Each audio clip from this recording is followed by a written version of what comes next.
It's 11 o'clock on December 10th, and I'll call this meeting, this quarterly meeting of the Commission on Sentencing to order. And we will start with public comment. It's my understanding from our executive director that there are some folks who'd like to make public comment to the commission. Mark, is that right? That's correct. I'll ask Ryan to introduce them one at a time. Thank you.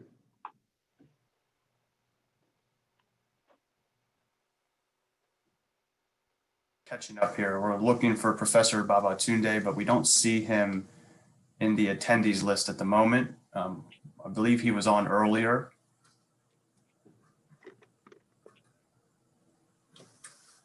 And so the second individual, just give me a moment, is Joseph Jafari. Again, if he's joining us, please let us know.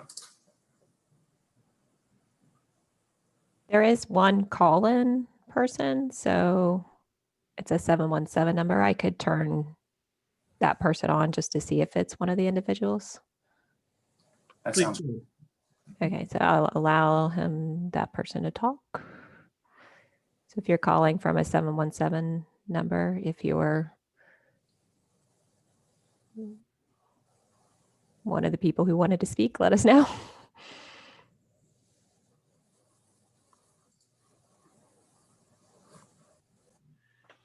The individual on the Okay. phone, if you're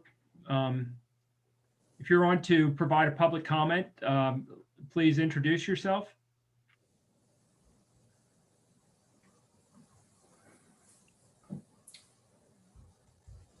All right. Okay, Okay, guess not. you can turn that off, Christy, then. Thank you. Yep. So Ryan, were there any other folks who are wishing to give public comment? at this time, I do not see any. Okay, well, if you hear from them during the meeting, we can certainly make accommodations at some point, maybe at the end or at some other opportune time to hear from them if they happen to join us. So certainly want to make sure they have an opportunity if they do come by. Sure, All right. I will monitor for you and we'll let you know. All right, thanks. All right, so we'll move on to the approval of the minutes from the September 10th, 2020 quarterly meeting. Is there a motion to approve the minutes from the September 10th meeting?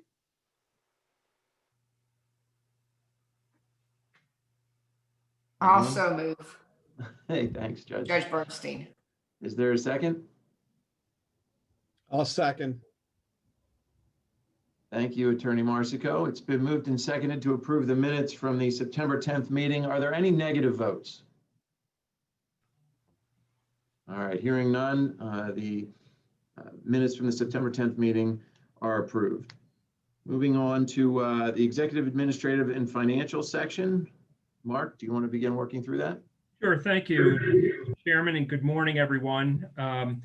The meeting materials are provided to you, and in the summary materials, I'll go through the agenda. We'll start with commission members. First, I want to recognize and congratulate Representative McClinton on her re-election, but also on her election by her colleagues as the House Democratic leader. So, Representative, congratulations and best wishes. I guess you have a little work ahead of you. Thank you so much, Mark. It's just a little bit. Goodness. Then moving on, we have two ex officio agencies, the Department of Corrections and the Parole Board.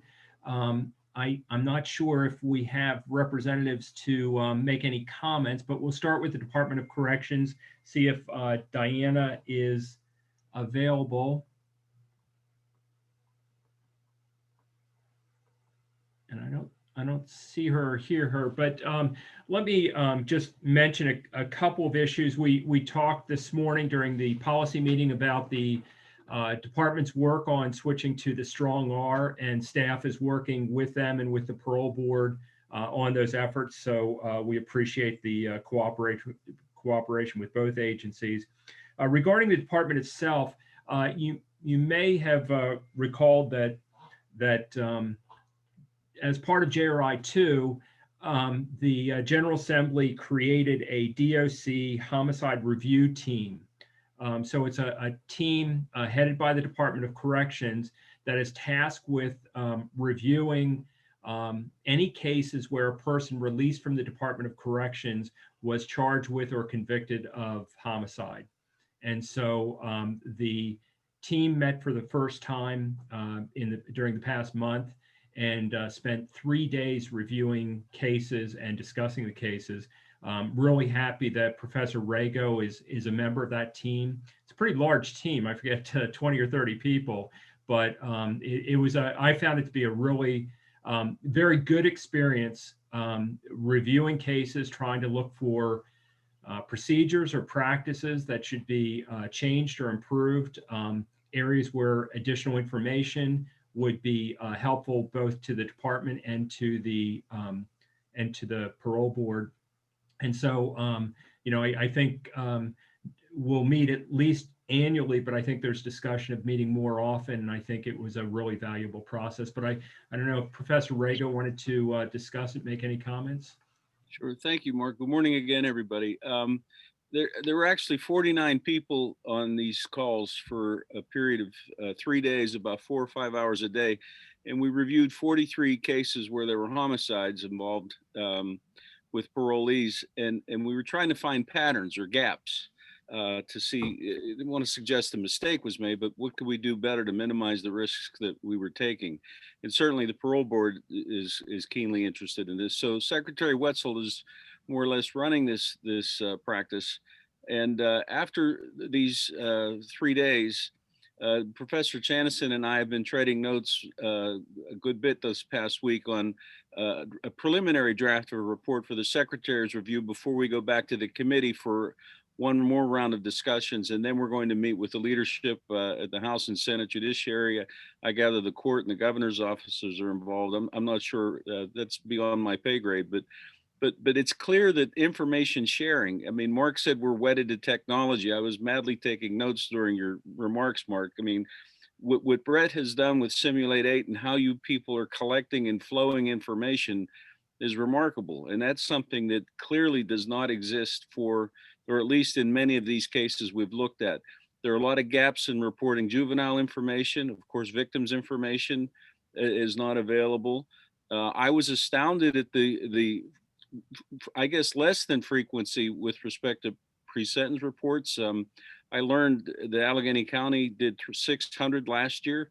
Montgomery did 550. I would have thought more than that, but then again, I understand all of the burdens and pressures there. And again, Pennsylvania is good at being structurally fractured, and because you have 67 counties, to Brett's point, everybody's doing things differently. And so we've looked at New Jersey, the state of New Jersey, although they're smaller and they have a different AG model and much more control over the police functions.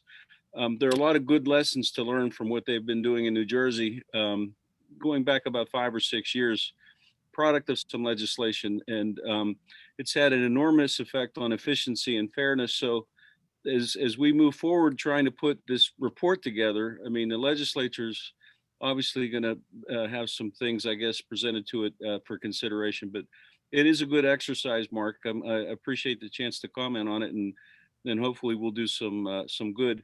We hope to have a first draft written in the next few weeks, get back to our HRT committee, and then right after the first of the year, begin talking about it more in earnest with other players. Thank you, Professor. And two quick notes. First, really impressed that you were taking notes during my talk. That's yeah, I do. I have a bunch. It's really good. But secondly, I do want to just note the work, the effort being put forth by Professor Rago and former commission member Professor Steve Chanison. The two of them are like the reporters for this effort, and it's truly herding cats at some points, but it's really, I think it's a really valuable effort. I think it's probably past due, and as just a method of continual quality improvement, I think it's a really good model. So I hope it will pay dividends over time. So kudos to the General Assembly for enacting it, and for the DOC and doing such a great job of organizing the materials for review. The other issue we have under the ex officios is just discussions with the parole board.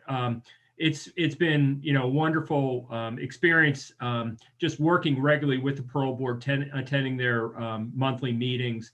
And Matt and I had an opportunity to meet virtually with several members, just to sort of to review the feedback we received from the public hearings on the parole guidelines and recommitment ranges, and really looking for opportunities, whether as part of the guidelines, as part of what they do, or as more sort of systemic ways of doing business, looking for opportunities to just improve the system. And they've been incredibly gracious in terms of their time and expertise. And I think the partnership with them has been really positive. And I see positive things when we finally move on the parole guidelines. So just wanted to send out kudos to them as well.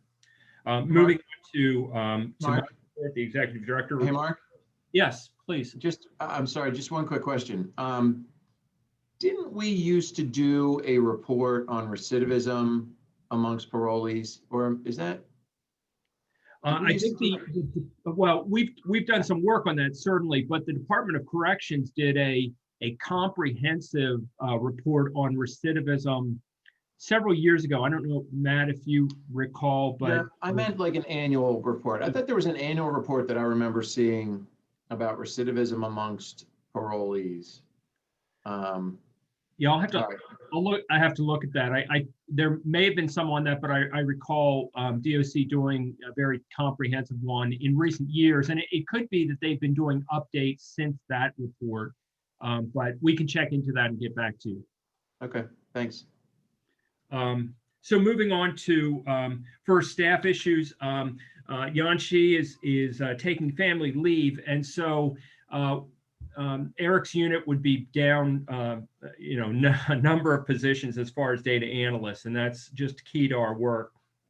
So the university provided an exception to their pause on posting positions and hiring. And so we have posted a position for one of the vacancies we have as a data analyst.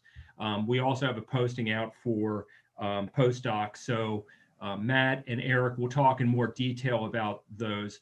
But the one thing I wanted to mention was the importance of those positions as we think about diversity of staff. That was an issue that was raised by members back in June, and we've been very focused on it as staff and trying to move forward with the suggestions that the commission members made. And I think here's an opportunity with 2 hires to really focus and think about diversity in staff of the commission. And so Matt and Eric can talk more about that as we move on. Moving under management and oversight, we continue to deal with COVID just like everyone else. And the university, as you know, was had sort of directed anyone working for or affiliated with the university to work remotely if possible. And what we found was we were able to do that. We went through a pretty substantial transition back in March and April, but because of Jay Dean and everyone else's work on sort of getting us structured for this, Christy on the IT side, it has been a successful effort. We've been very productive, maybe in ways that we weren't productive before, but I think you can be really proud of the work that staff is doing and the productivity of staff during the past, I guess, 9 months. So the thing is, the university announced, I believe last week or 2 weeks ago, that their intent is for all work units to continue to work remotely through the spring semester. And so that would be through basically May or June of next year. Because of the positive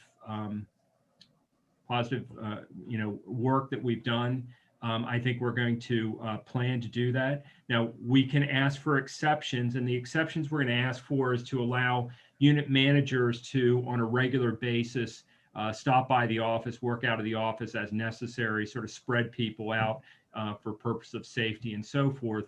But I think we are able to work pretty effectively remotely, and so we'll continue that into the spring semester. And because of that, as we talk later about our meeting schedule for next year, I'd like us to consider, at least for the first meeting and perhaps the first 2 meetings of next year, that we continue the practice of remote meetings.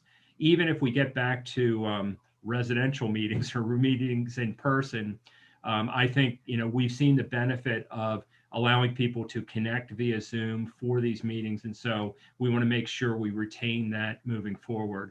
And also, of course, work with Professor Mystic in terms of making sure we're complying with the open meetings law and other provisions like that. But just wanted to mention those are some of the responses to COVID-19 that we're dealing with. Regarding diversity, equity, and inclusion, I mentioned the effort about hiring that you'll hear more about. But the other thing that I think is extremely important that we talked about during the policy meeting was the academic review panel. That's been a really helpful addition to the work of the commission, to the insights they offer, and to really a focus on not only diversity of individuals that we're partnering with and working with, but also of focusing on issues of disproportionality and other things in Senate and the other work we do. So I think that's all been critical in terms of the diversity, equity, and inclusion issues that the commission has raised. And then finally, under management and oversight, there was a case that was brought to our attention that was sent to us, and I'm going to turn to Professor Mystic to address that issue. Let me take this opportunity to provide just a brief litigation update, albeit one that does not require that we go into executive session. With respect to the litigation matter for which I had previously requested an executive session, there's been no change in the status of that matter. And so I have nothing further to report in that regard, but we will continue to monitor that filing. At the end of June, I provided the new auditors with the information they required for audit purposes regarding any current litigation and likely litigation that might involve the commission, and they responded to me that they were satisfied with that report. We recently received notice of another action, which is listed in the agenda materials, in which it appeared that we were a named party. Further review, however, indicated that the commission was either listed by mistake or for informational purposes, as opposed to being a named party. This petition turns out to be a petition for a writ of habeas corpus, which of course could in no way involve the commission. And it was returned to Allegheny County, which was the point of sentencing. And in late October, the docket reflects that Judge Williams dismissed that petition. So that should end that matter. That's all I have to report in that regard. Thank you, Professor. Any questions for Professor Mystic? All right, great, thanks. We're going to move to fiscal issues. I'm going to ask Jadine to give us an update on this past fiscal year and the current fiscal year. Thank you, Mark. The first item is the financial audit for 1920. At the September meeting, the commission approved sending out requests for proposals for a multi-year contract, a 3-year contract for single-year audits. The RFP was sent the end of September, and it was sent to 5 auditing firms throughout the Commonwealth, including 2 minority business firms, MBE firms, Milligan and Company out of Philadelphia and Tyler Collier out of Pittsburgh. We received 2 proposals back from Boyer and Ritter and Baker Tilly, and 1 decline from McConley and Asbury from Camp Hill. The 2 proposals are included in your supplementary materials starting on page 19. Both firms would provide individual audits for 3 years. starting with 1920. The cumulative bid amount only differs by $100 over the contract period, averaging roughly $8,200 per year. After working with Boyer and Ritter for the 1819 audit, I would concur with awarding the bid to the lowest reasonable bidder, which would be Boyer and Ritter, for a contract total of $24,650. Representative Stevens, I'll turn it over to you for a vote.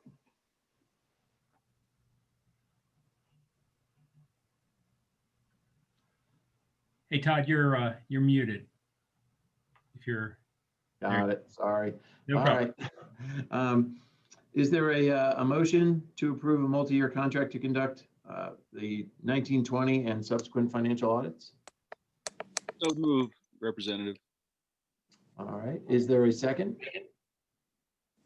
Second, Was that Representative McClinton? Leader McClinton? yes.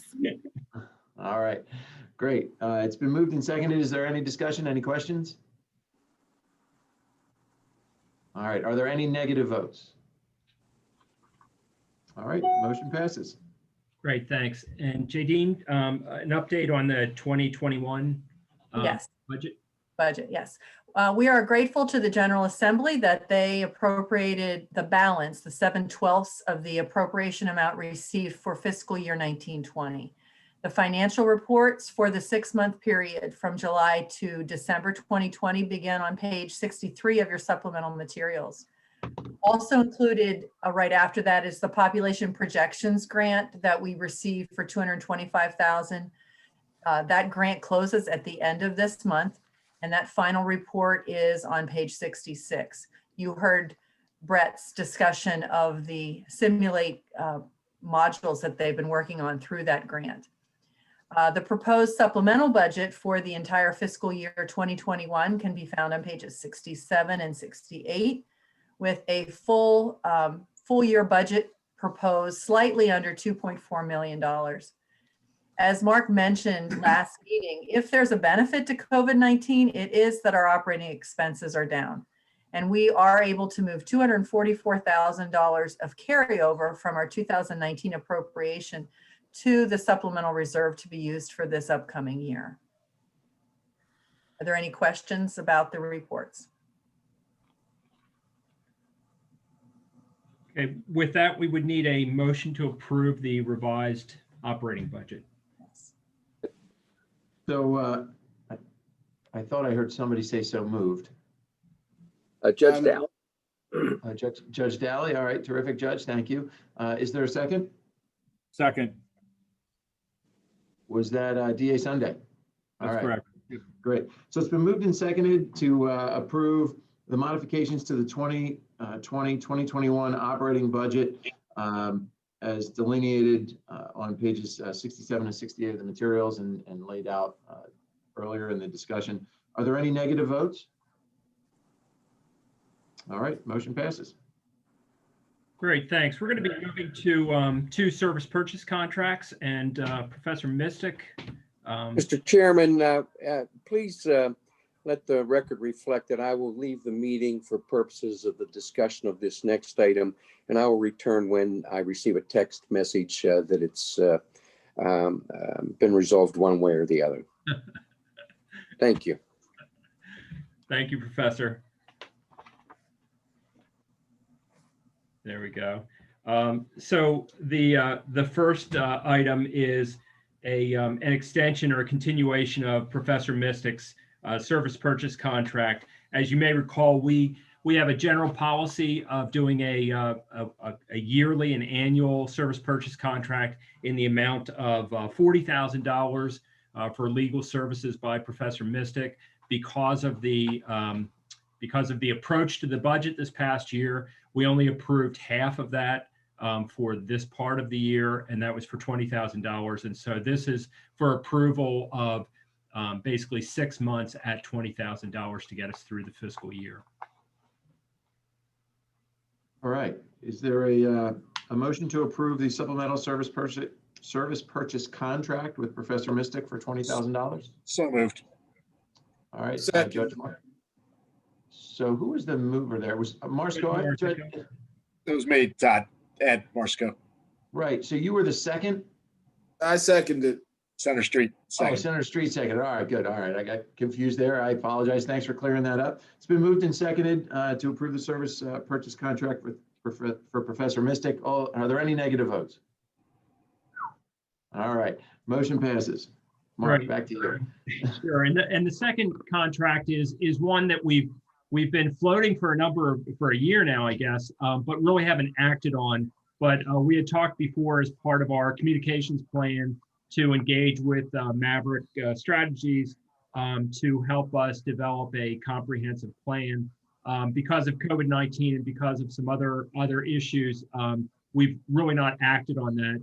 So what I'd ask, instead of coming back each quarter to ask for approval, to extend this contract until the end of 2021, so through December of 2021, so that we have it available and we can act on it when either COVID lifts or we're ready to work with them more clearly. And again, this is limited to helping us to develop a game plan for communications. All right, is there a motion? I have a question. Sure. Yeah.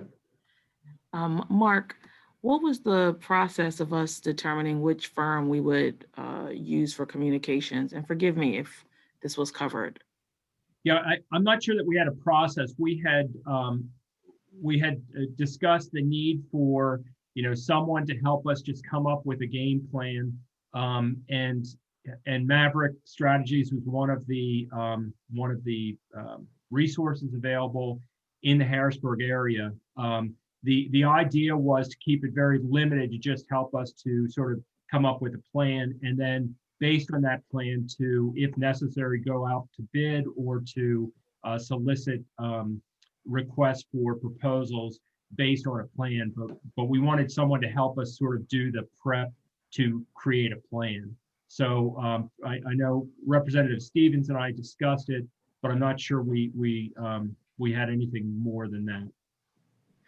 I just would have concerns about any communications firm that also actively, even if it's another arm in the same office, does political ventures, and whether or not we are fairly reaching out to people who do all sorts of ventures, or even, of course, we talked about diversity with the educational partners on that panel that Judge Tucker's heading up. If we've also been taking an effort to look for small diverse businesses to compete for such an opportunity, because there are limited opportunities depending on your business with the pandemic.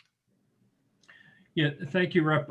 We were, I know on the minority business side, we were very sensitive to that when we requested proposals for the financial audit, and we do that every time. And as I said, at least for this, we did not do that because we saw it as just a preparatory thing. But I'm open to whatever the commission decides on this, but this was just to help us sort of frame out an issue and then to actually do an RFP to a broad group of people to have them do that. But let me just turn it back to the chair or any other comments. So Joanna, you bring up great points, and I agree with you. I think this was just to come up with sort of a plan, and then the idea would be to go out to an RFP to a much broader audience on what will be a much more comprehensive project of, implementing the plan and the communication strategy for the commission. And so this was really just intended to be a small preliminary step to just give us a roadmap, and then we would go out to an RFP for the broader plan, which is going to be much more costly. I mean, this is just $10,000. That's obviously going to be a much more comprehensive and expensive proposition, once we have that plan formulated. And I'm assuming that we've already done some sort of work or have a relationship with Maverick, which is why you would give them this opportunity to create a longer term objective. So they had they sat down, Mark, you sat down with them, right, and kind of worked through what we've done and where we are? Yeah, I had a meeting with them just to discuss who the commission is and what we do. And they, I think, had had discussions with, Judiciary Committee and other entities, I think that that are our stakeholders, I guess, and did a little bit of preliminary work for us just in sort of framing out an issue. So I think we shared before, but I can share with members sort of a sketch, just a 2 or 3 page document that sort of sketched out at a high level some issues that would be part of a plan, I guess. And then that was going to be the start for any kind of plan or framework that they came up with to provide to the commission based on this contract. And then that's what we would take out for an RFP to find a vendor to help us actually implement that. So I can provide that information to the members. But it was, preliminary discussion. Thank you for explaining. Sure, thank you. All right, so is there a motion to approve a service purchase contract with Maverick Strategies to develop a game plan?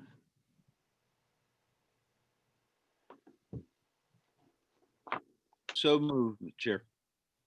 All right, Professor Rago, is there a second? Second, Judge Dally. Thanks, Judge Daly. And- All right.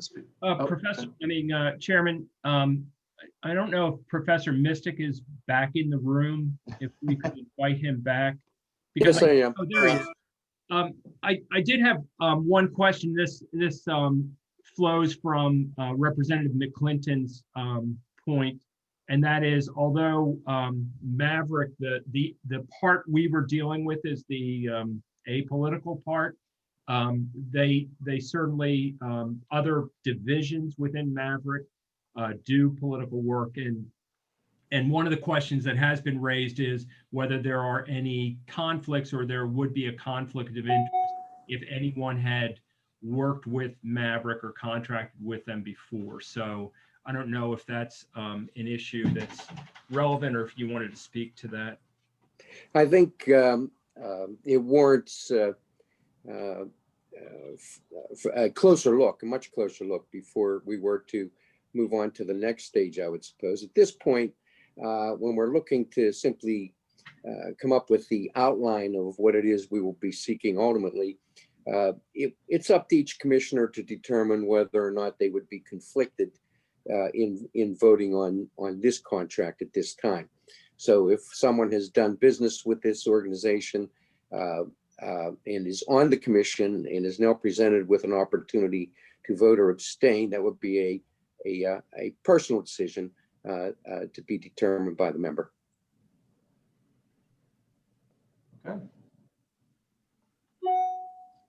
All right, so it's been moved and seconded to consider a service purchase contract with Maverick Strategies.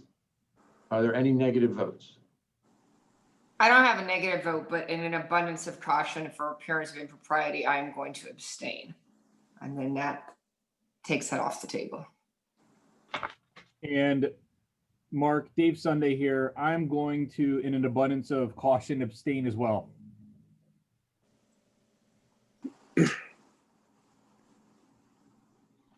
All right.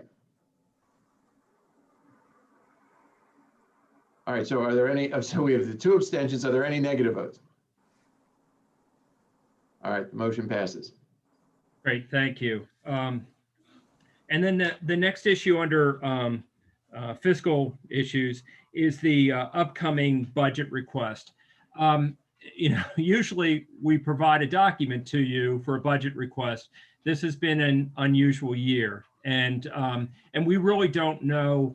As Jay Dean said, our operating costs are down, which is great, and we are moving any kind of saved funds into our reserve account. 1, to replenish that account, but 2, in case the next fiscal year is more difficult. So we do have that in place.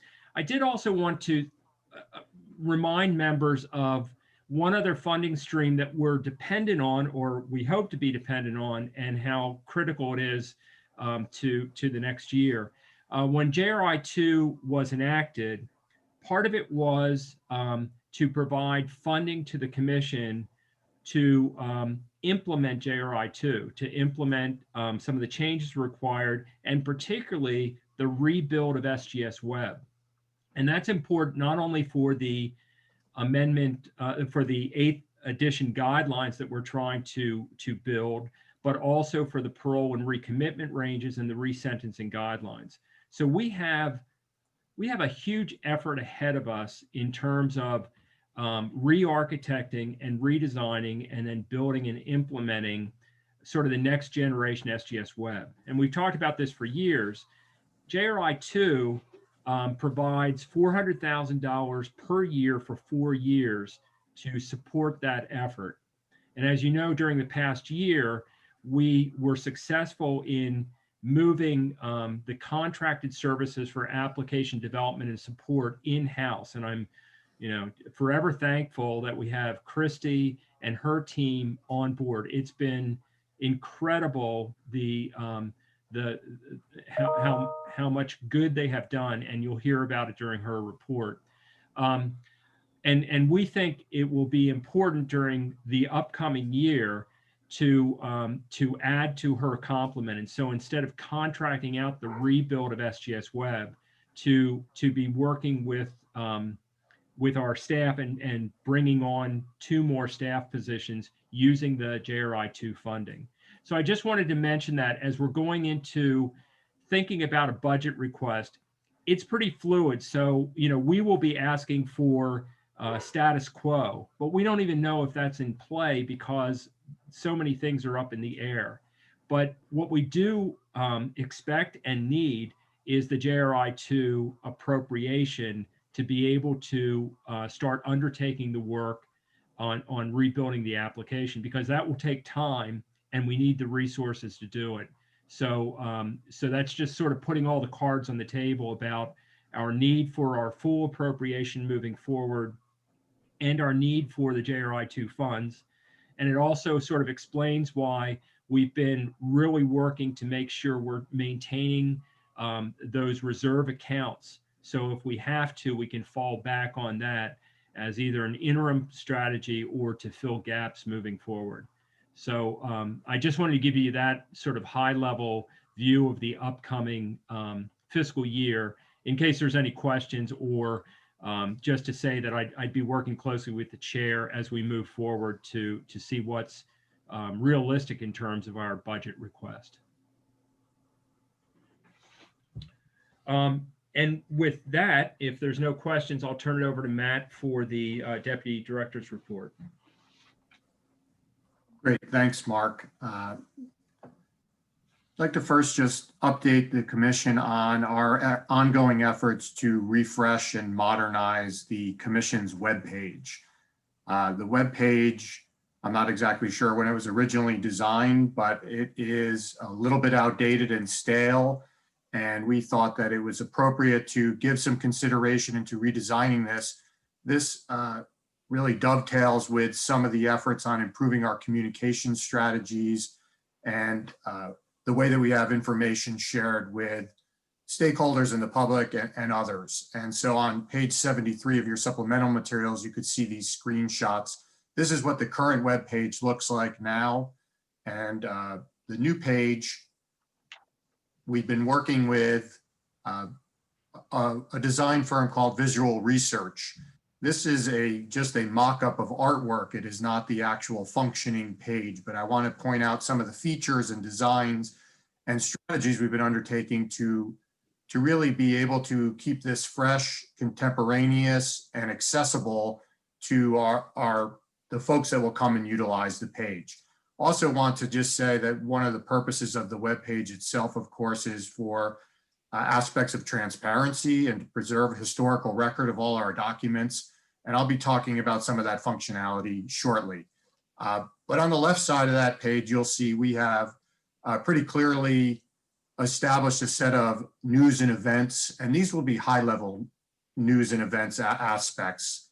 things like upcoming commission meetings or public hearings, as well as documents that we might have related to recent changes in statutes or legislation. So for example, if we had generated material related to Act 115 of 2019, this would be a nice place to showcase that right on our page. The other feature here on the top right, or middle right rather, is what's labeled as the interactive data portal. And as you know, we currently utilize something called SAS BI, or Business Intelligence Tool, to allow a interactive data portal for users to come in and to look at sentencing information at the county level, statewide, over different years for comparative purposes. This is a really robust tool that we also utilize in-house for a lot of our legislative assessments. We're working on redesigning this data portal itself and moving over possibly to a new software that's supported by Penn State University, Business Intelligence Tool by Microsoft, and really rethinking some of the reports that are existing there and the way that that information is shared. So we're hoping to update what lays behind this interactive data portal in the next year. Another feature that I think is a big improvement is adding something called a commission calendar. And that commission calendar, when it's clicked on, will actually generate a calendar for a month, and it will show things like the education and outreach trainings that are going on around the Commonwealth, meetings that Mark or presentations that Mark might be giving throughout the Commonwealth, and all sorts of activities that may not fit within the higher concept of news and events. And that's something that we haven't really showcased in the past on our current page. Certainly we report back to the commission through Ryan's unit how many trainings have been offered each month and in which jurisdictions, but I think this is another opportunity to showcase upcoming events, and we're going to be discussing with the university and other ways to publicize some of these events as we go forward. The next page is just one of the mock-ups of what one of the other tabs might look like, and this is for the education and outreach unit. And again, this is simply artwork and is not finalized. And I should have said at the beginning, the timing of some of this is the university is currently updating the platform that they utilize to support the web pages. And our web page is hosted by Penn State University. As the part of that migration process, the university is updating each of the university department web pages. Our page is a lot more complex than a typical academic department, and that's why we've invested a lot of time and energy in this redesign. And so this gave us kind of a hard deadline to give them a whole bunch of content as of last month. So we were able to meet the deadline of the university for this migration. If we didn't develop a new framework or a new set of pages for them to utilize, we probably would not be able to update our page for another year. So this again will be fluid. We'll have, with this new platform, better control over updating and redesigning it in-house on our end. So when we work with Maverick or whoever it may be from a communication firm, any ideas they have about information and how to display it, we'll be able to accommodate those changes as well. But one of the things that is reflective of some of the updates that we've made on the current page is to really highlight our educational videos, some of the outreach efforts that Ryan and his team have been doing. So we have our YouTube videos here. Beneath that is digital media, either podcasts or interviews that commission members or commission staff have participated in. And we also wanted to showcase what we have here in the middle, these monthly updates. And Ryan and his team, hopefully you've each received and been able to review the monthly updates that are being prepared by the Education and Outreach Unit. So this is an example of the contemporaneous nature of the pages. We would like to keep the last two newsletters, or updates rather, on the current page. But then we also, for each of the units or each of these tabs, will have an archive section. And so through that archive section, you'll be able to see any older material. And as another example, if we were to look at guidelines and statutes, we would have on the current page all the information related to the 7th edition guidelines. The archival feature, as well as search features, would allow you to find any information related to the earlier guidelines.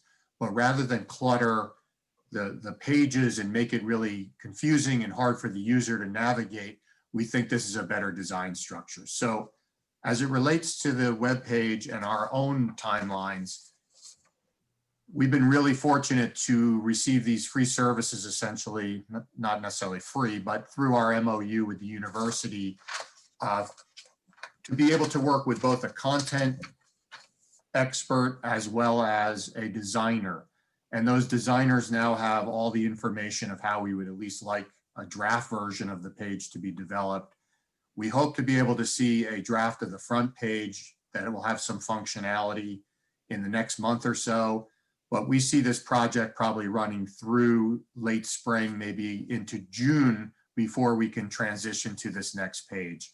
And of course, our intent will be to share earlier versions and work, if we have a communication strategist, and continue working with the commission staff to make sure it's inclusive of all of our materials, but also user-friendly and fresher in design. So before I move on to the next item, are there any questions or comments about the page itself?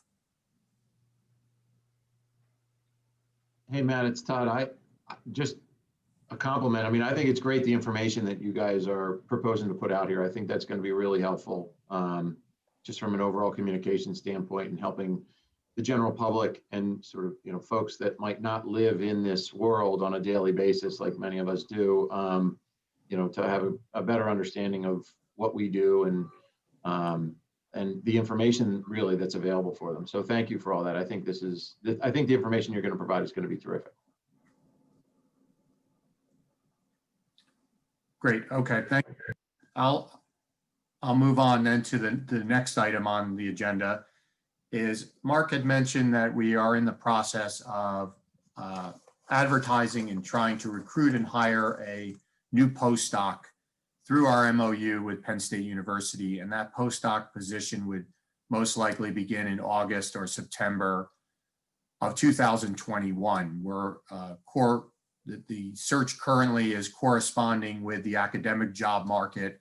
And what we're learning is that in this period of COVID, that the academic jobs availability have been reduced as universities struggle with their budgets. So we have a very robust and great pool of individuals applying right now for this position. But I wanted to just highlight that we've been working with human resources at Penn State University to really emphasize the diversity, equity, and inclusion component. And one of their recommendations was to include a diversity representative on the search committee. So the committee itself has 3 voting members. The first is Megan Kurlichek, who's a professor of sociology and criminology, and is our liaison through the Criminal Justice Research Center at Penn State University. Our diversity rep is a distinguished professor of criminal justice at the School of Public Affairs at Penn State Harrisburg, Dr. Sean Gabindon, and then myself is the final voting member. And then we have 3 other non-voting members.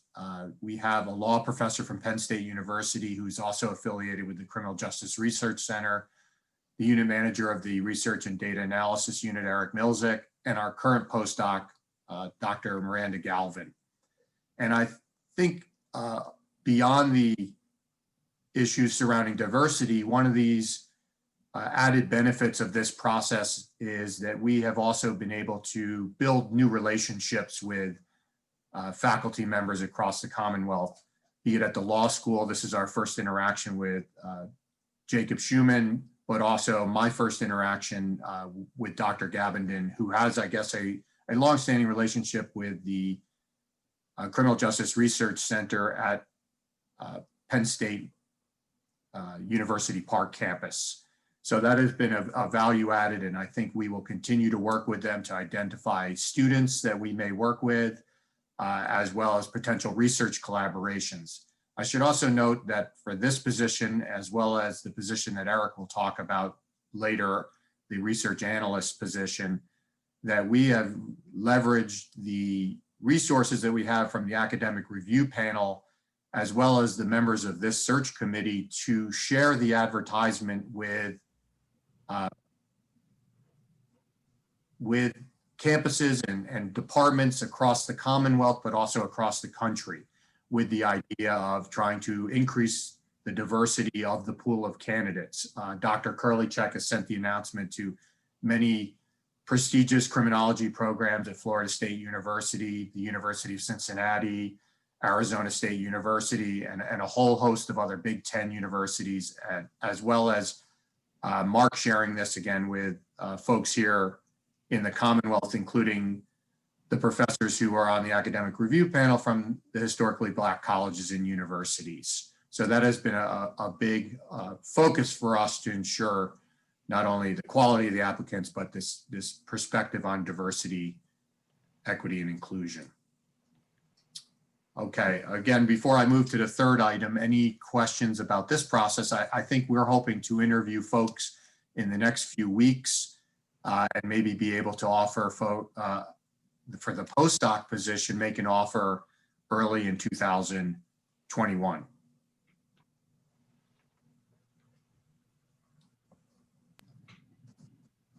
Okay, so the final item for me is just to showcase a recent activity publication that myself and Dr. Diane Shoup from the commission have produced.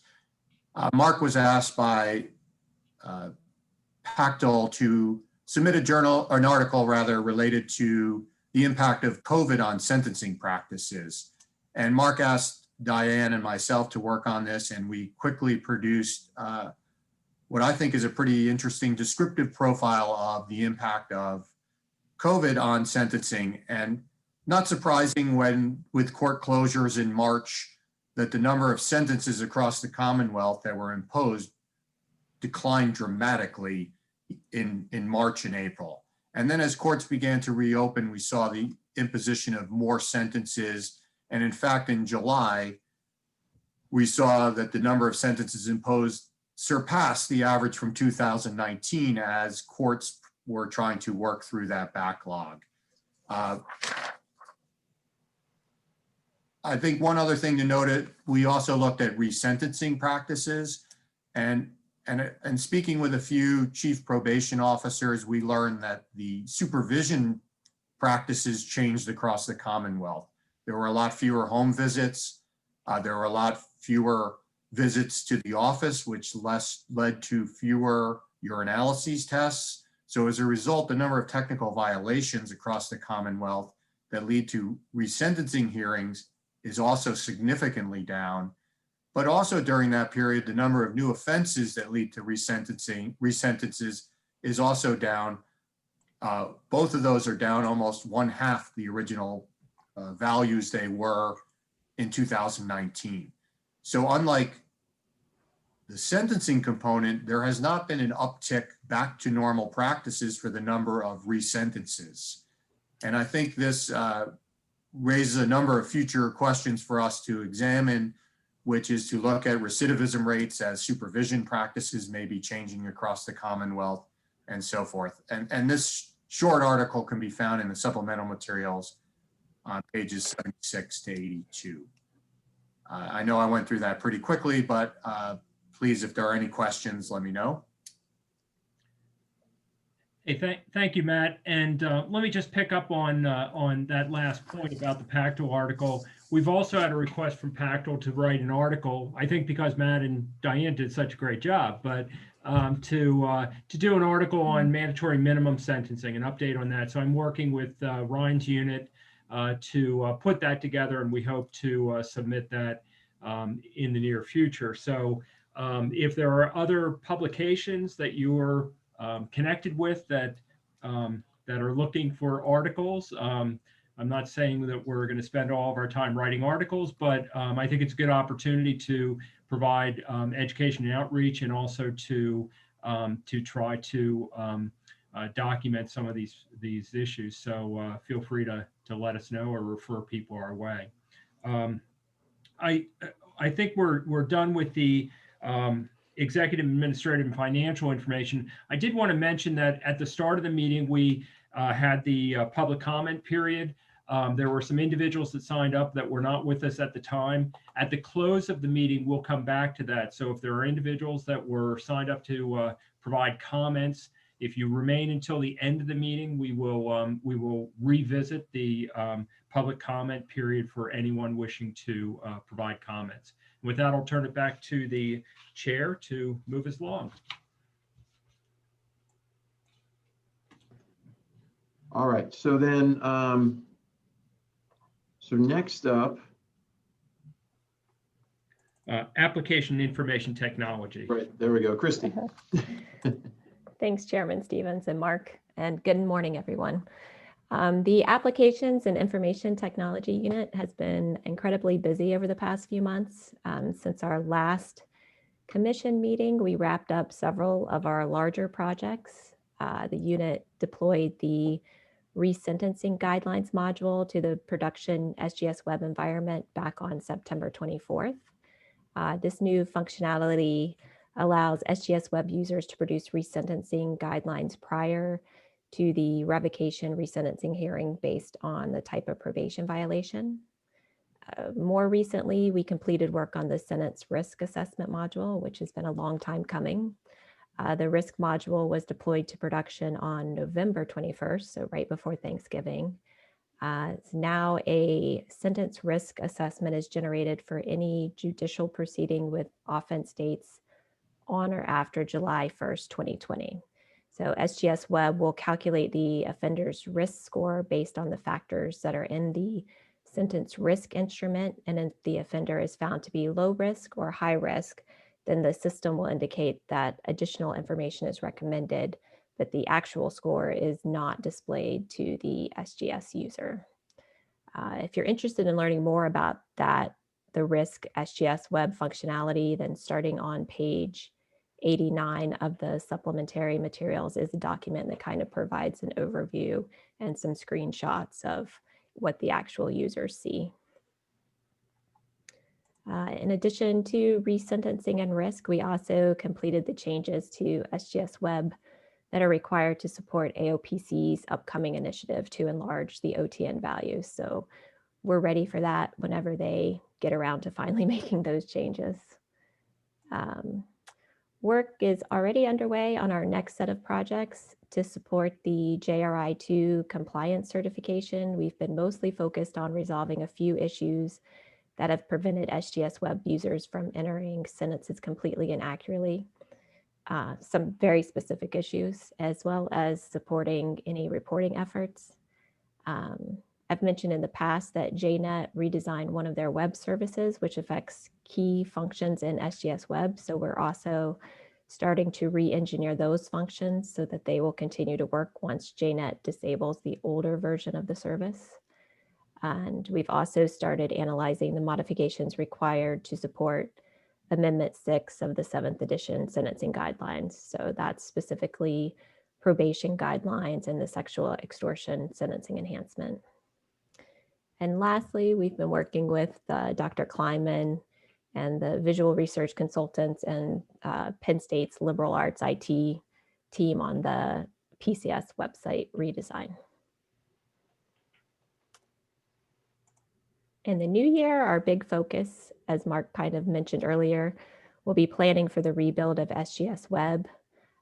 As part of that rebuild, we will be upgrading the technology that SGS Web is built on and modernizing the user interface while also preparing for the 8th edition guidelines, the parole guidelines, and the recommitment ranges. And lastly, in the supplemental materials is the sentences submitted report, which starts on page 87. That shows the sentences submitted at SGS Web by county and year. Through the end of October 2020, 63,246 sentences have been submitted with 2020 dates of sentence. So if you want to take a look at the breakdown by county, feel free to look at that. And that's all I have, unless there are any questions for me. Anybody have any questions for Christy? All right, thank you. Thank you. We'll move on to research and data analysis. Eric? Hey, thank you very much, and almost good afternoon, everyone. So our first item follows Brett's presentation as the Research and Data Analysis Unit completed the logic on all 4 modules in the PCCD projections grant. So just a brief recap of what Brett already presented. This grant concludes at the end of the month in December and includes 4 modules that respectively can project DOC prison population using court data. They can provide impact analysis models based on changes to the sentencing guidelines in an effort to, among other things, assist legislators. Modules can also model parole release, revocations, and recommitments, and they can also model the probation supervision period. That also includes potential revocations and resentences.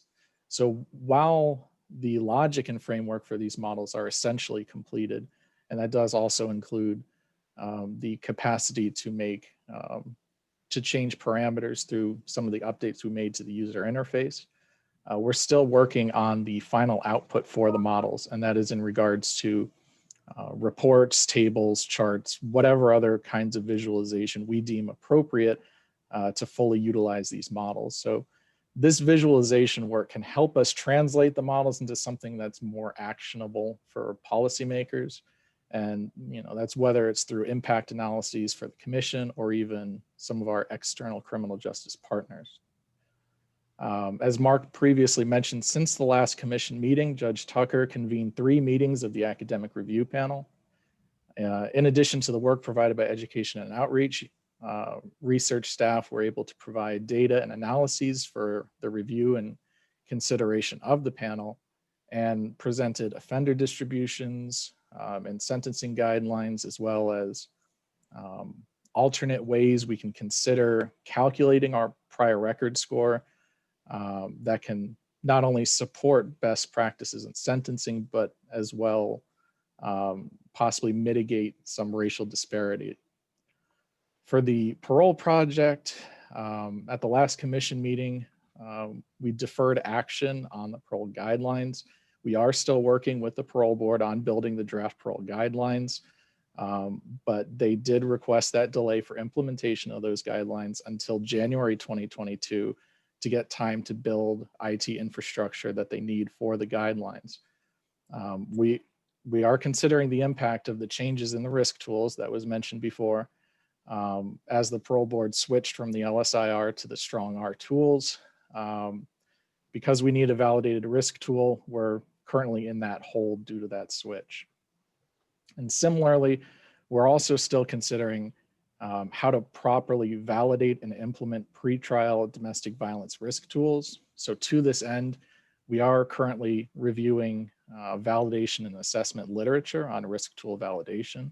And that's looking for issues related to local validation and proper sampling methods, as well as any tests for bias and disparity in the tools. The Research and Data Analysis Unit is managing several other initiatives, starting with the need for more program evaluations. So while the SIP evaluation has been discontinued, we are mandated to report on several programs, including restrictive conditions of probation, recidivism risk reduction and incentive programs, the state drug treatment program, state motivational boot camp, pretrial diversion programs, prisoner treatment programs, and prison reentry programs. So that's a lot of program evaluations. So in the beginning, we're going to create a plan for how we're going to cover all these programs. We're going to look into how we can create a data collection plan and how to create databases for recidivism, since these evaluations do require recidivism comparisons for the treatment and control groups. This will likely involve work with the state police as well as AOPC data to fully address these issues. So in addition to these program evaluations and with work from our postdoc scholar and graduate assistants, we've been working on a COVID-19 impact analysis. as we talked about, there's doubtlessly been a significant disruption to nearly all areas of criminal justice due to COVID, and sentencing data is certainly no exception. So while our processes remain working, disruption to police and prosecutors and courts all trickle downstream and affect our data. So this COVID analysis is aimed at basically determining what effect the pandemic and the disruptions associated with that have had on sentencing in the Commonwealth. And that's especially when considering incarceration. And additionally, our postdoc scholar and grad assistants are researching the effect of concurrent and consecutive sentencing practices, and as well as juvenile adjudication lapsing on sentencing. And that's primarily through the calculation of prior record score. These projects can help us address best practices when we consider PRS, similar to what we mentioned in the academic review panel. So we are also continuing to work with our sentencing data. We're working with applications in IT to find replacements for some of the app servers that we have that we use for data cleaning since they're out of warranty. We're also exploring alternatives to a cloud storage system called Box that we typically use for disseminating our data. We're also considering, as Matt mentioned, possible replacements for SAS BI, such as Power BI, as a business intelligence tool to help disseminate some public data visualization that we have. Since the last commission meeting, we've also been in contact with the state police regarding some of the data requests we get from them. So they've already updated their file transfer protocol server, which has significantly helped us in requesting data. And we've been discussing a potential revision to the file formats they provide for us, specifically with criminal history information. This would make it significantly easier to clean and code criminal history data, much of which is used in our recidivism analysis, which could help really all aspects of our programs. So lastly, we're also revitalizing our data documentation, and that's going to help us organize the data better. It's going to help us train new staff, as well as just be more transparent with all of our new guides and schemas that we have. And we're also continuing to supply data reports, legislative impact analyses, data set requests from scholars and CJ practitioners. In addition to our opening for our postdoc scholar that Matt mentioned, the Research and Data Analysis Unit opened a new position for a research data analyst, and that'll focus on assisting database management and data cleaning and sentencing impact analyses. And as Matt mentioned, we have made significant outreach efforts to make sure that this position is as open to a broad population as possible. I think that concludes the research and data analysis updates. Does anyone have any questions? Any questions for Eric? Hey, Eric, let me just throw in one other update that we didn't talk about, and the members may recall that I don't know, in the last quarter last year, we received permission from the FBI to have direct access to NCIC III, so to federal and criminal history information from other states. So that was, a decade or more in the making that we finally received direct access to that information. So we were in effect, a federal criminal justice agency. That lasted for about a month, and the FBI, reviewed their policies and decided to revisit that and to withdraw that. And part of it was because we've been working with other states through the National Association of Sentencing Commissions, and with a couple of our Big Ten states, with Ohio and Illinois, in efforts to collaborate and work together and share data. And as some of the other states were trying to obtain that access, the FBI took a closer look and decided that they needed a change in the federal statute or in the federal code to authorize, the broader access to federal data by sentencing commissions. So again, we had a short-term win. We're back to where we were. We're back to being a state criminal justice agency, but we are working with NASC and with these other states to try to revisit that and to hopefully in the new year with the new Congress, try to see if we can put in place the changes necessary so that all state sentencing commissions would have access to that data. I'm really happy that Matt's actively involved in NASC. He's a board member of NASC, and he's really taken the lead in this sort of collaboration we have with the Ohio and Illinois sentencing commissions. And that's a really great avenue for us to try to keep moving this forward. So thanks. All right. Thank you, Eric. Appreciate it. Can move on to education and outreach. Ryan? Sure. Thank you. I guess it's good afternoon now. Thank you, Eric, for getting us there. And with that in mind, as Matt likes to highlight for me, I'll keep this brief. We'll hit on a few points.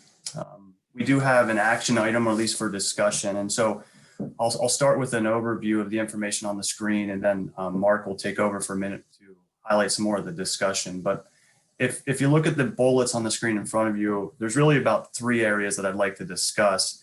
And one is obviously the certification of compliance and the reporting that Mark overviewed for the commission during the policy meeting this morning.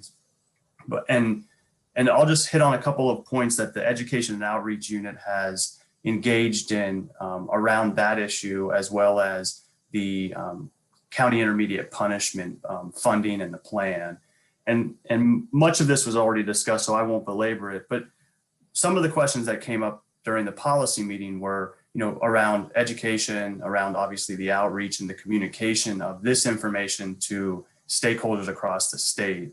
And we have been engaged in a big way with the counties throughout this year, and starting with the county tour, if you will, and communicating all of these upcoming changes to the counties through that process, as well as some information that Mark reviewed earlier of communicating changes to president judges, chief probation officers, court administration, having follow-up meetings with those individuals, reaching out to them to receive any feedback on the protocols, as well as providing detailed information on their 2019 sentences.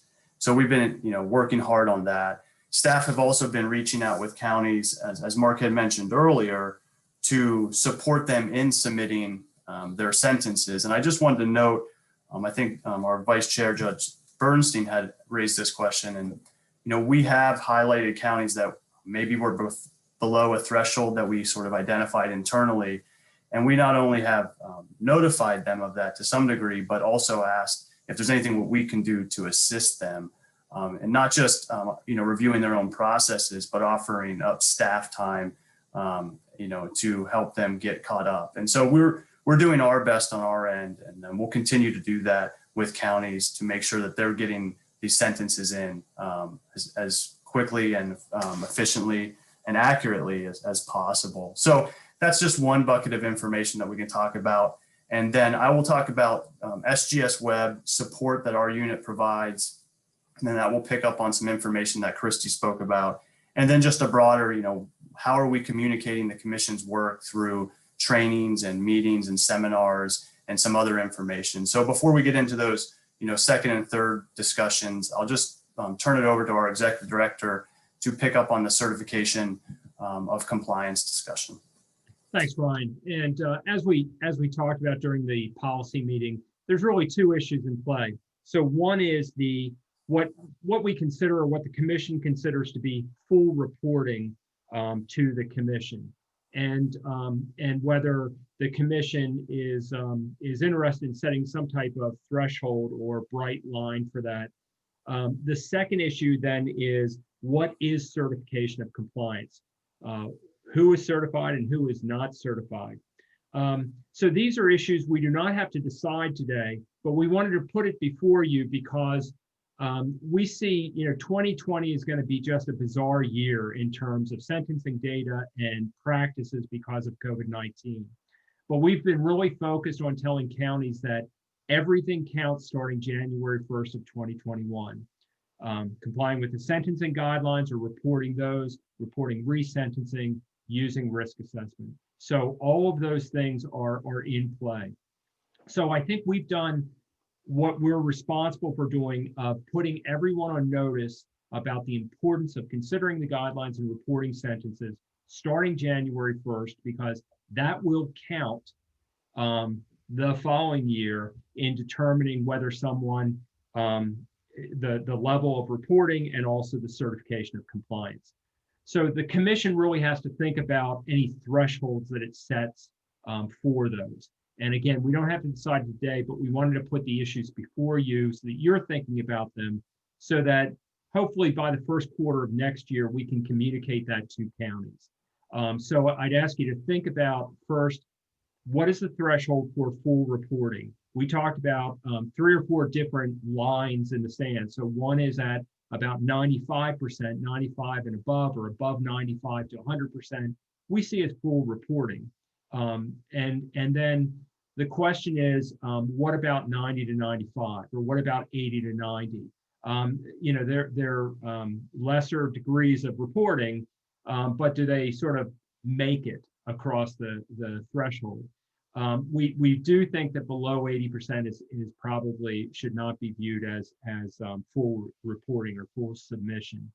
So I'd ask you to think about that, and also to the point Judge Bernstein raised, which is, how do we encourage and incentivize counties to sort of move to the next category, to improve practices? And Ryan talked about the efforts we're trying to put out as staff, but maybe through this model, we can think about incentives or efforts to promote better practices. And then on the second thing, you know, we know what factors we should be taking into account in certification, but the real difficult thing is sort of the metrics for that. What is it that is or isn't in place that leads to certification or non-certification? So I just wanted that time to sort of point that out. You have the materials with you. You have a spreadsheet with county performance. We can provide additional information, but I hope between now and our next meeting, you can give some thought to it, and we can try to come up with some suggestions as far as a framework or some thresholds. But we should probably make that decision by the next meeting so that we can communicate that to counties, so that they're really aware of the consequences. So with that, I'll turn it back to Ryan, unless you had any other thoughts about certification. Yeah, maybe just a few closing thoughts on that before we move on to the other areas. And first, I appreciate that. And I just wanted to bring to the commission's attention and maybe echo a little bit of what Mark said, that I think the more information that we can give and the sooner to the counties will be helpful. And, you know, we've been discussing with counties these changes, and since October, when they received the information, we've had a number of conversations with counties that have, you know, called or emailed right away and really asking a lot of questions. And so the more information that we can give concrete to them, I think helps us move them, if they're at that lower threshold, helps us move them to the top. And so we appreciate your thoughts on that. And we look forward to your comments and what you think those thresholds will be. And then the last thing I would note on that, just to give maybe a little fuller picture of the work that we're doing, staff of the commission, I have the statewide CIP meeting up here. And one of the things that we thought would be helpful is that we held this meeting statewide for individuals that are engaged in writing and submitting the County Intermediate Punishment Grant to PCCD. And as I mentioned in previous meetings, we're working or collaborating with PCCD on the reviews of those grants. And certainly we have a narrow focus on the sentencing side that we are probably most concerned with, but it was helpful for us, again, to just communicate what we were looking at from a Commission on Sentencing standpoint to those stakeholders who, to Judge Marsico's question earlier, are looking at the funding. And, we wanted to be clear on what our expectations were, and saw that this year was an opportunity for us to, help move those applications forward and incorporate the language that came out of JRI 2. And so that's been really helpful. And then some other things that Mark has been engaged in, and I've also been engaged in, is meeting with the, I might mess up the acronym, but it's CAPPAC, or the County Adult Probation Parole Advisory Committee under the Pennsylvania Commission on Crime and Delinquency. I think I got it there. And so we've been meeting with them. Mark's a member of that committee, and I've sat in on a meeting. And I've also participated in a funding subcommittee for that committee to discuss these issues. And so we're actively engaged in communicating, and hopefully we can continue to do that into the new year. So that's all I have on the certification of compliance and that statewide CIP meeting. And then just to hit the other 2 points, as far as SGS Web support goes, and Christy gave you a nice explanation of the work that her unit has been doing around the application. And we provide support to her unit in testing all of those modules that she talked about. And I just raised that because it takes a lot of time and effort for our unit to do that, but it's not that the time and effort is a big deal. It's just that it's an important part of the work that we do. It's not something that we are necessarily communicating outwardly to the public, but the unit, and I have to give them the credit because they're the ones doing most of the testing, not me. And it's been a big help with the resentencing guidelines and the sentence risk assessment. And again, the education and outreach unit is largely built off of individuals who use this application in their former work. And so we bring that practitioner experience to it as well. And so last on that, it's just been great having Christy in-house now and being able to work with them on SGS Web. And we really appreciate that. And it's been a good relationship. And then the third thing I just wanted to note was, the broader communication and education that the unit is doing. And Matt and Mark covered this well. And so I'll just, again, highlight it. We have the monthly updates that we've been putting out. And I want to thank Jess for her work and the education outreach unit on bringing that to the commission and sort of owning that as we move forward. Obviously, we have the YouTube channel now, and where we host the videos for the commission meetings and so forth. And we have put out some educational videos. We're a little slow right now here late in the winter or fall, and hopefully over the winter break, we'll have some new information to post come the new year. And of course, we're always engaged in education outreach activities, from assistance and conference calls and video conferences to seminars. We revamped all the materials that we've been using. And again, all the work that we do sitting on various subcommittees or committees, just again, communicating all the work that the commission is undertaking. So that's kind of a big picture of it. And the last thing that you'll see on there is that the Education Outreach Committee within the commission met last month to discuss all of the things that I just overviewed, but probably in a little bit more detail. So I'll wrap it up and turn it back to the chair. I failed to mention this in the beginning, but all of the details of everything that I just gave you is included between pages 132 and 193. Thank you. All right, so thank you for that, Ryan. So I guess I'm a little confused, so I need some clarification. Do we need to establish the thresholds today, or is that something also that we can determine at the next meeting? I think we can determine that at the next meeting. It's just we wanted to make sure that at the next meeting we're really prepared to work on that. So it's to really highlight the importance of thinking about both the thresholds for what is full reporting and the and whatever it takes to be certified. And Okay. we'll do that to you at the next meeting. All So right, Mark, we don't need. Mr. Chair, can I just ask a question? Yeah, go ahead. So Mark, are those two separate terms then? The reporting is not considered certified compliance? Well, I think it's nested within that. So there is a separate issue about reporting and full reporting of information. So Okay. that's a separate provision.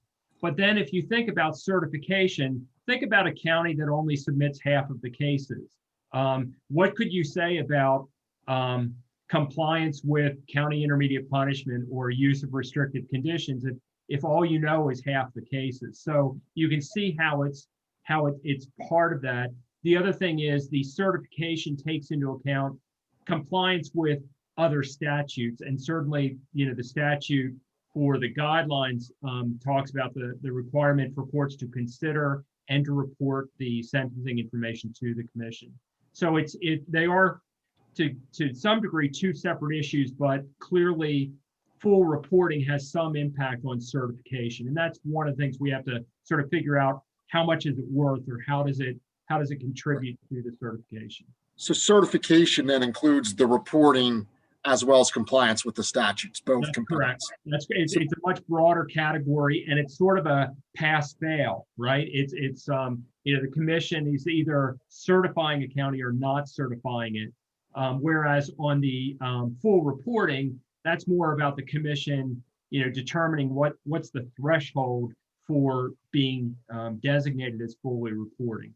If you don't fully report, you're saying you can't get certification. That's a Well, step one would be set those Right. parameters. Right, and I think that's where the commission has to think about sort of the policy implications or the threshold, because again, if you're reporting 90% of the cases, that might not be full reporting, but it's pretty good, and maybe that's adequate for purpose of certification. If you're reporting 50% of the cases, we might say that doesn't even meet the threshold for full reporting, and because of that, you can't be certified. You don't. So there's some combination, and that's why we wanted to sort of lay out the groundwork for you. There is some material in the supplemental materials that provide some statewide or state level information. But I should have mentioned, we provided county specific information to every county. So they have the matrices with all the reported cases of probation versus probation with restrictive conditions. They have a lot of other detail. Each county received their own data, and then we also provided statewide data. So so that's why we wanted to put it out, let you think about it a little bit, and then bring something to you in March. Last question. So county 100% reports, they're good on that, but we still have to scrutinize to see whether they complied with the statutes. It's not just the reporting. That's and that is that more subjective then, or what are we looking at after we're past the reporting to determine compliance? Yeah, it's I think there's objective and subjective components of that. For instance, one of the requirements is that you're complying with Chapter 98, with the CIP statute, the County Intermediate Punishment Plan requirements. So if a county has not created or approved a CIP plan, then it's a zero. So they wouldn't be eligible because they don't even have a plan. Or if they have a plan, but the court is using programs that aren't approved in the plan, then those programs can't be subject to funding because they're not part of the plan. They're not meeting the standards. So you can see that some of it's subjective, some of it's objective, and that's why we have to sort of think about, from a policy point of view, where you would draw lines. And then I think we have to get back to Ryan's point of educating the counties about this, because I don't know how much they all know about it. But. Absolutely, and that's why our starting point was to give them, full information from this past year, so they sort of know where they stand on the reporting, and they know sort of what their sentences look like in terms of restrictive and so forth. And then I think we'll be refreshing that with 2020 data, although that may be challenging because of COVID-19.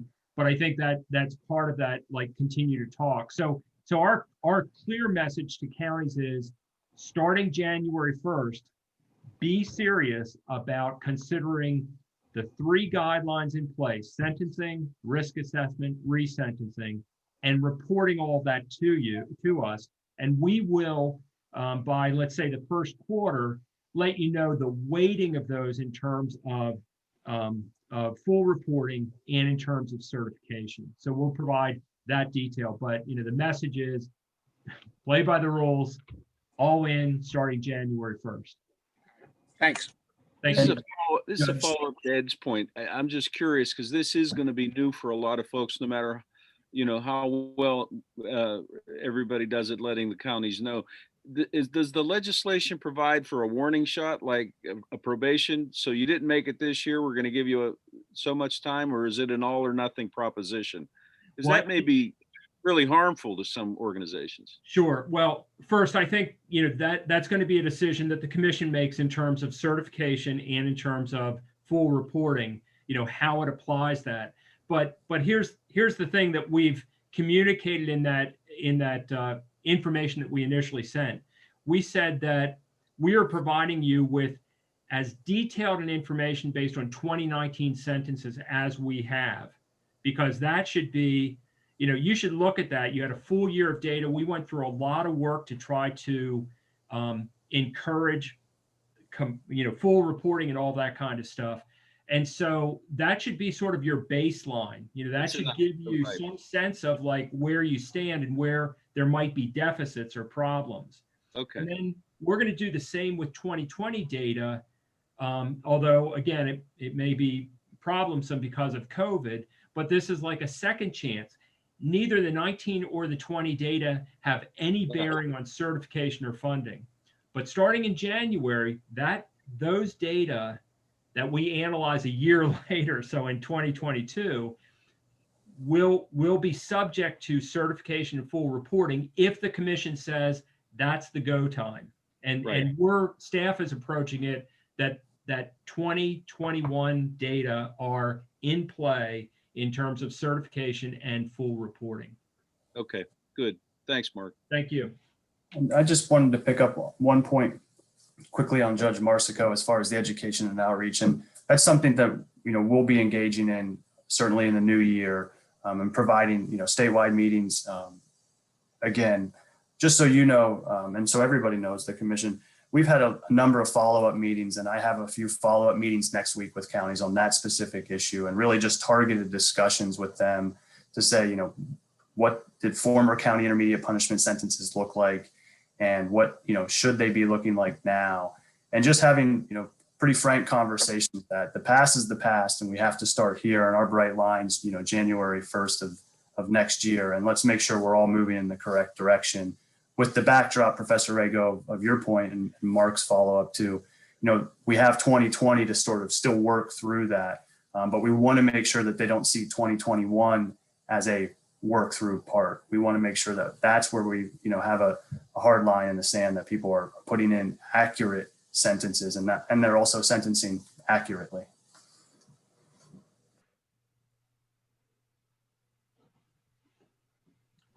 Okay, I think that's good. We'll go back to Rep. Stevens and I guess policy and Diane. Sounds good. Go ahead, Diane. Okay, this starts on page 195. It's a list of the legislation enacted during this last legislative session. Since our last meeting, there's 4 bills that were enacted. Act 83 deals with clean slate legislation and criminal history expungement.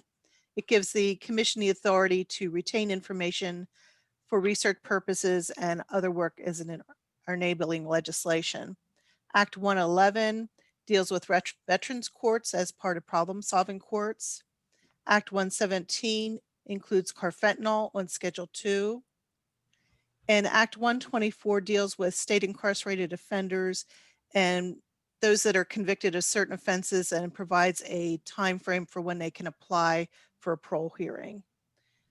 On page 216, we have the commission's contribution to the joint report for the Correctional Population Projections Committee. It's just draft at this point. 2020, as we talked about, is just a big unknown. I think one point that we can reiterate over historically, 11 to 12% of all sentences are to state incarceration. And while the number may change, that percentage retains stable. Also, drug offenses have reduced the number to state incarceration, but it's still a big contributor. And as for the models, I just wanted to say we did start analysis of underreporting by county, and we'll look for ways that possibly we can integrate that into the models to try to get a more robust number. As far as the annual report, the draft is complete, it's under review. And then I'm going to skip down to the sentencing guidelines. They start on page 239. The 28th of December is the end of our 90-day legislative review, and they will go into effect on January 1st and apply to offenses committed on or after that date. And also the 90-day review is up for resentencing guidelines amendment 1, and that starts on page 343. And I think that is it for me. That's great. I want to just thank Diane for all of her work throughout the year. We had a lot of proposals, a lot of things that had to be submitted to the General Assembly and to the Pennsylvania Bulletin, and then hearings and summary of the hearings. And she really takes the lead on packaging all of that and preparing it. So huge year, and really to her credit that that we're positioned to have both Amendment 6 and the Amendment 1 of the resentencing guidelines take effect January 1st.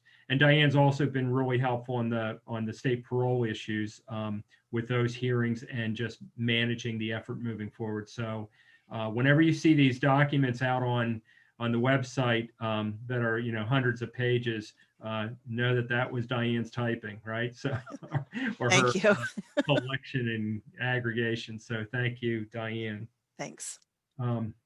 With that, Mr. Chairman, I think the only remaining issue is the calendar for next year. And this gets to when we have meetings, what they look like, and so forth. So the sort of the structure we've been using for a number of years now is that we would sort of reserve Wednesday afternoons and Thursday mornings for commission meetings, with the idea that Wednesday afternoons, more likely than not, would be used for public hearings or discussions, sort of deep discussions of some of the policy issues. In the normal times, we'd have a dinner meeting that evening to have a speaker or to discuss some of the issues. And then the following morning, we'd have the policy meeting at 9 and the quarterly meeting or business meeting at 11. So that's worked well. But as you've seen the last, well, for most of this year, we've really just focused on that Thursday morning remote meeting. So a policy meeting at 9 and the commission meeting at 11.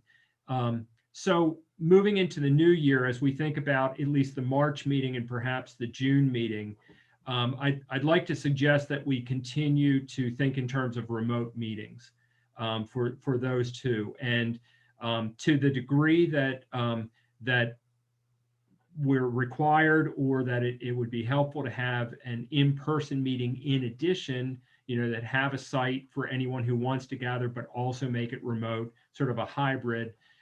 We could try to do that for, you know, the June meeting. The question is, do we need to, or should we be thinking about a meeting on Wednesday?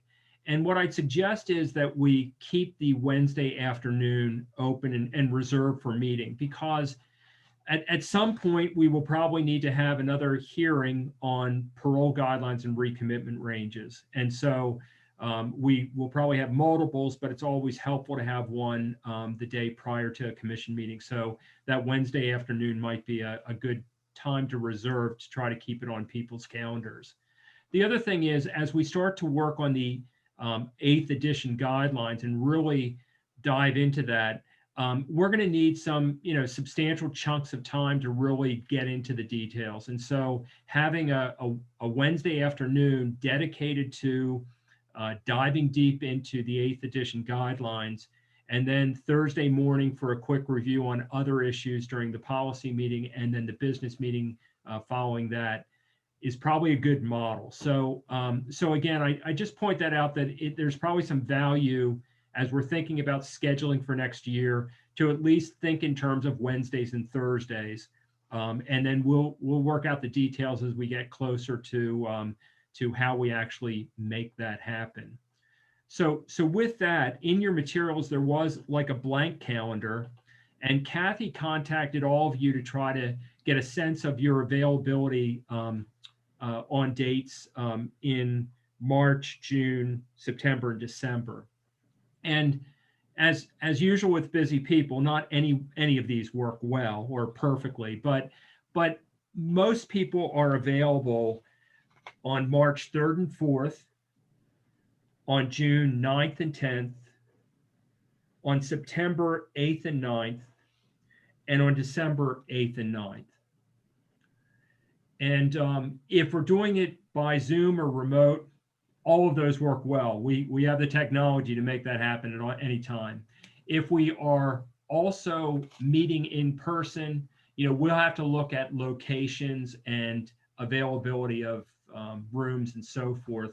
But at this point, we're just looking for support for putting an agenda out there to publish it in January. And then for each quarter, we have a little bit of wiggle room in terms of republicizing a specific location or changing the date. So with that, if there's support, if I go through those dates again, if there's support for those as the meeting dates, we can move this along. So it's Wednesday and Thursday, March 3rd and 4th, 2021, June 9th and 10th, 2021, September 8th and 9th, 2021, and December 8th and 9th, 2021. All right. So is there a motion to approve those dates that Mark just delineated for the 2021 meeting schedule with the locations to be determined moving forward? So moved. Thank you, Judge Tucker. Is there a second? I'll second.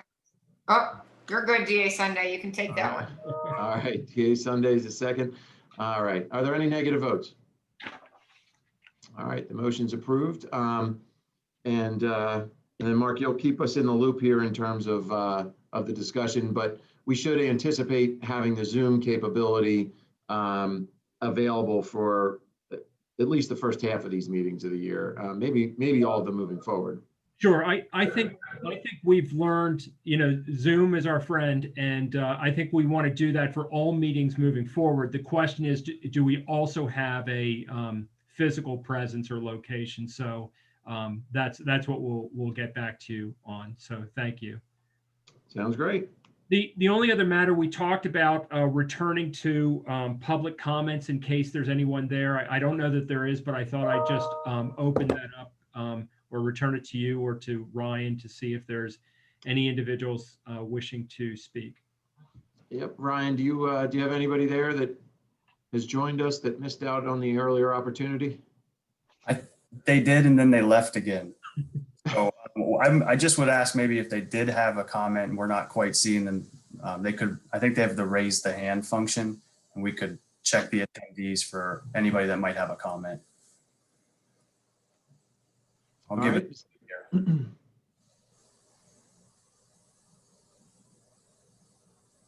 All right, seeing none. I don't see any hands raised. All right, well, hopefully they'll, maybe they can send us a letter. Do it the old fashioned way. All right, well, anybody else have anything else they want to raise before the commission here? Any members have anything they'd like to add? Mr. Chairman, if Mark could just give us that March dates again. I think I missed the dates for the meeting. Sure, in Judge. March. It would be March 3rd and 4th. So that's the first week of March. Yes, got it. But the rest of the dates are the second week of the month. So the 9th and 10th of June, 8th and 9th of September, 8th and 9th of December. Thank you. Great, thank you.